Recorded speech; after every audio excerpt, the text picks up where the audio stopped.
Dans le village de Siana, au cœur de la Côte d'Ivoire, résonne encore le bruit du bois et du fil.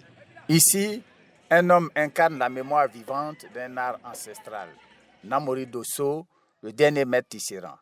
Son histoire est celle d'une jeunesse marquée par le labeur, où les garçons, après les travaux champêtres, étaient obligés d'apprendre le métier à tisser sans vraiment comprendre la vie.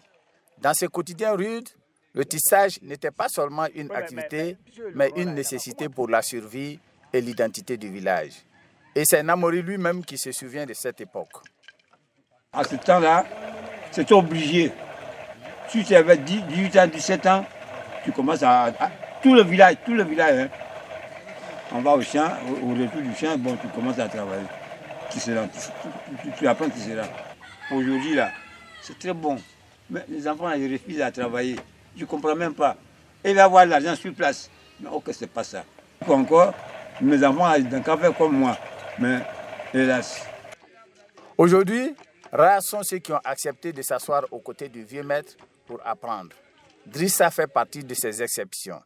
Dans ses mains, les gestes de Namori se perpétuent. Le dessin des motifs, la précision du fil, la patience du tissage. Chaque mouvement est une mémoire, chaque étoffe une histoire.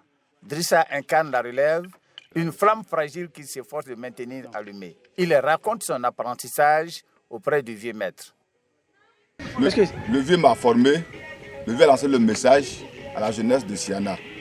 Personne n'est venu pour venir apprendre. Pour venir apprendre. Aujourd'hui, tout ce qu'il m'a montré, jusqu'à aujourd'hui, tout ce qu'il m'a montré, il sait le faire. Le dessin, le tissage, même pour faire entrer dans ce fil-là, maintenant je le fais. Mais malgré cette transmission, Namori reste inquiet. Autour de lui, la jeunesse s'éloigne, attirée par d'autres horizons, d'autres métiers, d'autres rêves. Le métier à tisser, lui, risque de disparaître dans le silence des cases abandonnées. Pour Namori, ce n'est pas seulement une perte économique, mais une blessure culturelle. Car chaque fil tissé est un lien avec les ancêtres, chaque motif une parole transmise. Avec émotion, il confie sa douleur et son espoir. Oh, ça me fait mal, mais je ne pourrais pas faire autrement. Ça me fait mal, hein, au cœur. Tu vois pas le bois là? J'ai coupé le bois là pour que les enfants n'aient qu'à venir, n'aient qu'à chercher à travailler. Je vais les apprendre à travailler. Pour faire des dessins là, je suis le professionnel. Hein? Quand tu as ça là, quand tu connais ça là, voilà, tu peux pas. Pour dire que vraiment aujourd'hui je n'ai pas gagné l'argent, c'est pas vrai. Face à cette menace, les autorités culturelles ont décidé d'agir. Pour elles, il est indispensable que ces savoir-faire transmis de génération en génération disparaissent dans l'oubli. Le directeur régional de la culture et de la francophonie explique les mesures prises pour sauvegarder ce patrimoine. C'est un savoir-faire qui est en train de disparaître.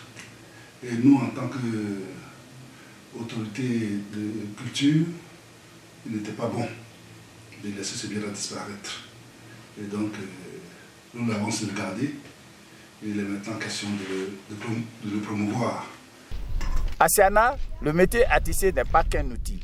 C'est une mémoire, une identité, une richesse culturelle.